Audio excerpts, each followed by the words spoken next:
MDH ಜನ ಮಸಾಲಾ. ಈಗ ಕಡಲೆ ಇರಲಿ, ಹಲಸಂಡೆ ಬೀಜ, ಕಪ್ಪು ಕಡಲೆ ಅಥವಾ ಬಿಳಿ ಕಡಲೆ, ಎಲ್ಲವೂ ಸ್ವಾದಿಷ್ಟವಾಗುತ್ತೆ. ಜಮ್ಮು ಕಾಶ್ಮೀರದಲ್ಲೂ ಭೀಕರ ಸ್ಫೋಟಕ್ಕೆ 9 ಮಂದಿ ಬಲಿ. ದೆಹಲಿ ಬ್ಲಾಸ್ಟ್ ಆಕಸ್ಮಿಕವಲ್ಲ, ಆತ್ಮಾಹುತಿ ದಾಳಿ. ಹರಿಯಾಣದಲ್ಲಿ ಮತ್ತೆ 2 ವೈದ್ಯರು ವಶಕ್ಕೆ. ಈ ಸುದ್ದಿಯನ್ನು ನೋಡೋಣ. ಸ್ಫೋಟ ರಹಸ್ಯ ನ್ಯೂಸ್ ಟಾಪ್ 9ನಲ್ಲಿ. ದೆಹಲಿ ಸ್ಫೋಟದ ತನಿಖೆ ಚುರುಕುಗೊಂಡಿರುವ ಹೊತ್ತಲ್ಲಿ ಜಮ್ಮು ಕಾಶ್ಮೀರದಲ್ಲೂ ಭೀಕರ ಸ್ಫೋಟ ಸಂಭವಿಸಿದೆ. ದೆಹಲಿ ಸ್ಫೋಟದ ಮಾದರಿಯಲ್ಲಿ ಜಮ್ಮು ಕಾಶ್ಮೀರದ ಪೊಲೀಸ್ ಸ್ಟೇಷನ್ ಆವರಣದಲ್ಲಿ ಸ್ಫೋಟವಾಗಿದೆ. ಈ ನಡುವೆ ದೆಹಲಿ ಸ್ಫೋಟದ ಕುರಿತು ಬೆಚ್ಚಿ ಬೀಳಿಸುವ ಸಂಗತಿ ಬಯಲಾಗಿದ್ದು, ಉಗ್ರ ಉಮರ್ನ ಕರಾಳ ಮುಖ ಬಯಲಾಗಿದೆ. ಭಾರತದ ಕಿರೀಟ ಜಮ್ಮು ಕಾಶ್ಮೀರದ ನೌಗಾಂನಲ್ಲಿ ಮೊನ್ನೆ ರಾತ್ರಿ 11:22ಕ್ಕೆ ಭಯಾನಕ ಸ್ಫೋಟ ಸಂಭವಿಸಿದೆ. ಇದೇ ಸ್ಫೋಟದಲ್ಲಿ ಬರೋಬ್ಬರಿ 9 ಮಂದಿ ಬಲಿಯಾಗಿದ್ದಾರೆ.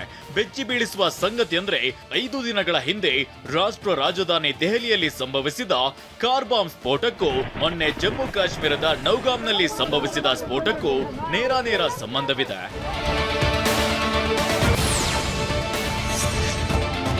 ಭಾರತದಲ್ಲಿ ಭೀಕರ ರಕ್ತಪಾತಕ್ಕೆ ಸಂಚು ರೂಪಿಸಿದ್ದ ಉಗ್ರ ವೈದ್ಯರ ತಂಡವನ್ನ ಬಂಧಿಸಿದ್ದು ಇದೇ ನೌಗಾಂ ಪೊಲೀಸರು.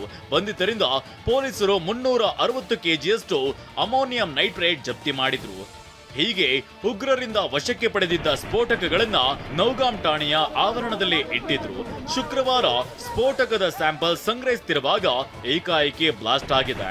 ಘಟನೆಯಲ್ಲಿ 1 SIA, 3 FSL ಸಿಬ್ಬಂದಿ, 2 ಫೋಟೋಗ್ರಾಫರ್, 2 ಕಂದಾಯ ಅಧಿಕಾರಿಗಳು, 1 ದರ್ಜಿ ಸೇರಿದಂತೆ 9 ಮಂದಿ ಬಲಿಯಾಗಿದ್ದಾರೆ. ಪೊಲೀಸರು ಸೇರಿದಂತೆ 30 ಮಂದಿ ಗಾಯಗೊಂಡಿದ್ದಾರೆ. ಈ ಸ್ಫೋಟದ ಬಗ್ಗೆ ಪ್ರತಿಕ್ರಿಯಿಸಿರುವ ಜಮ್ಮು ಕಾಶ್ಮೀರ ಡಿಜಿಪಿ ನಳಿನ್ ಪ್ರಭಾತ್, ಪರಿಶೀಲನೆ ವೇಳೆ ಅಚಾತುರ್ಯವಾಗಿ ಸ್ಫೋಟ ಸಂಭವಿಸಿದೆ ಎಂದಿದ್ದಾರೆ.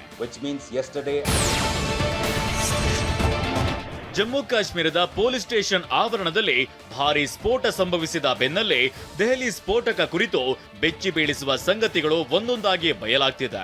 ದೆಹಲಿ ಸ್ಫೋಟದ ಮತ್ತೊಂದು ಎಕ್ಸ್ಕ್ಲೂಸಿವ್ ದೃಶ್ಯ ಲಭ್ಯವಾಗಿದೆ. ದೆಹಲಿ ಸ್ಫೋಟದ FSL ಪರೀಕ್ಷೆ ವೇಳೆ ಇದು ಆಕಸ್ಮಿಕ ಸ್ಫೋಟವಲ್ಲ, ಆತ್ಮಾಹುತಿ ಬಾಂಬ್ ದಾಳಿ ಅನ್ನೋ ಸ್ಫೋಟಕ ಸತ್ಯ ಬಯಲಾಗಿದೆ.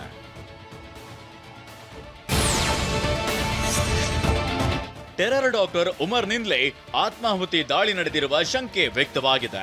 ಸ್ಫೋಟಕ ತಯಾರಿಸಿದ್ದೇ ಉಮರ್ ಅನ್ನೋದು ಬಯಲಾಗಿದೆ. FSL ಪರೀಕ್ಷೆಯ ವೇಳೆ ರಹಸ್ಯ ಬಯಲಾಗಿದ್ದು, ಉಗ್ರ ವೈದ್ಯ ಉಮರ್ ಮೊಹಮ್ಮದ್ ಈ ದಾಳಿಯ ಮಾಸ್ಟರ್ ಮೈಂಡ್ ಆಗಿದ್ದ. ಅಮೋನಿಯಂ ನೈಟ್ರೇಟ್ ಇಂಧನ ಬಳಸಿ ಸ್ಫೋಟಕ ರೆಡಿ ಮಾಡಲಾಗಿತ್ತು. 9 mm ಬ್ಯಾಟರಿಗೆ ತೆಳುವಾದ ವೈರ್ಗಳು ಅಳವಡಿಸಲಾಗಿತ್ತು. ಸ್ಫೋಟಕಕ್ಕೆ ಟೈಮರ್ ಕೂಡ ಅಳವಡಿಸಿರೋ ಬಗ್ಗೆ ಮಾಹಿತಿ ಲಭ್ಯವಾಗಿದೆ. ಜೊತೆಗೆ ಮನೆಯಲ್ಲಿ ಬಳಸೋ ಆನ್ ಅಂಡ್ ಆಫ್ ಸ್ವಿಚ್ ಕೂಡ ಹಾಕಲಾಗಿತ್ತು. ಕೇವಲ 5 ರಿಂದ 10 ನಿಮಿಷದಲ್ಲಿ ಸ್ಫೋಟಕ ತಯಾರಿಸಲಾಗಿತ್ತು ಎನ್ನಲಾಗಿದೆ. ನೌಗಾರ ಪೊಲೀಸ್ ಠಾಣೆಯಲ್ಲಿ ಸ್ಫೋಟದಿಂದ ಹಲವು ಮನೆ ಕಟ್ಟಡಗಳಿಗೆ ಹಾನಿಯಾಗಿದೆ ಅಂತ ಪೊಲೀಸರು ತಿಳಿಸಿದ್ದಾರೆ. ಸ್ಫೋಟಕ್ಕೆ ಸಂಬಂಧಪಟ್ಟಂತೆ ವದಂತಿಗಳಿಗೆ ಕಿವಿಗೊಡಬೇಡಿ. ಸ್ಫೋಟಕ್ಕೆ ಕಾರಣವಾದ ಅಂಶಗಳ ಬಗ್ಗೆ ತನಿಖೆ ನಡೆಯುತ್ತಿದೆ ಅಂತ ಜಮ್ಮು ಕಾಶ್ಮೀರ ಡಿಜಿ ನಳಿನ್ ಪ್ರಭಾತ್ ತಿಳಿಸಿದ್ದಾರೆ.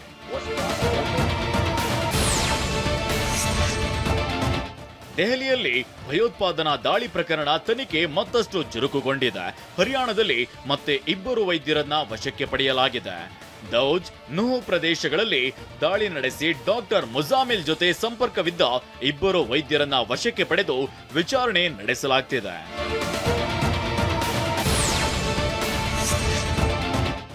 ಶ್ರೀನಗರದಲ್ಲಿರುವ ನೌಗಾಂ ಪೊಲೀಸ್ ಠಾಣೆ ಭಾರತದಲ್ಲಿ ಭೀಕರ ರಕ್ತಪಾತಕ್ಕೆ ಸಂಚು ರೂಪಿಸಿದ್ದ ಉಗ್ರ ವೈದ್ಯರ ಮೂಲವನ್ನ ಕೆದಕಿದ್ದು ಇದೇ ನೌಗಾಂ ಪೊಲೀಸರು. ಜೈಷ್ ಎ ಮೊಹಮ್ಮದ್ ಉಗ್ರ ಸಂಘಟನೆಯ ಪೋಸ್ಟರ್ ಜಾಡು ಹಿಡಿದು ಹೊರಟಿದ್ದ ನೌಗಾಂ ಪೊಲೀಸರು 4 ವೈದ್ಯರನ್ನ ಬಂಧಿಸಿದ್ರು. ಫರೀದಾಬಾದ್ನಲ್ಲಿ ವೈದ್ಯರನ್ನ ಬಂಧಿಸಿದ್ದ ಪೊಲೀಸರು 360 ಕೆಜಿಯಷ್ಟು ಅಮೋನಿಯಂ ನೈಟ್ರೇಟ್ ಜಪ್ತಿ ಮಾಡಿದ್ರು. ಹೀಗೆ ಉಗ್ರರಿಂದ ವಶಕ್ಕೆ ಪಡೆದಿದ್ದ ಸ್ಫೋಟಕಗಳನ್ನ ನೌಗಾಂ ಠಾಣೆ ಆವರಣದಲ್ಲಿ ಇಟ್ಟಿದ್ರು. ವಾಹ್, ಯಾಕೆ ಈಗ ಬಂತ ಸ್ವಾದ? ಖಂಡಿತ ಈಗ ಬಂತು ಅಸಲಿ ಸ್ವಾದ. MDH chunky chaat masala life ಅಲ್ಲಿ ಅಸಲಿ ಸ್ವಾದ ತರುತ್ತೆ. ಅಸಲಿ ಮಸಾಲ, MDH.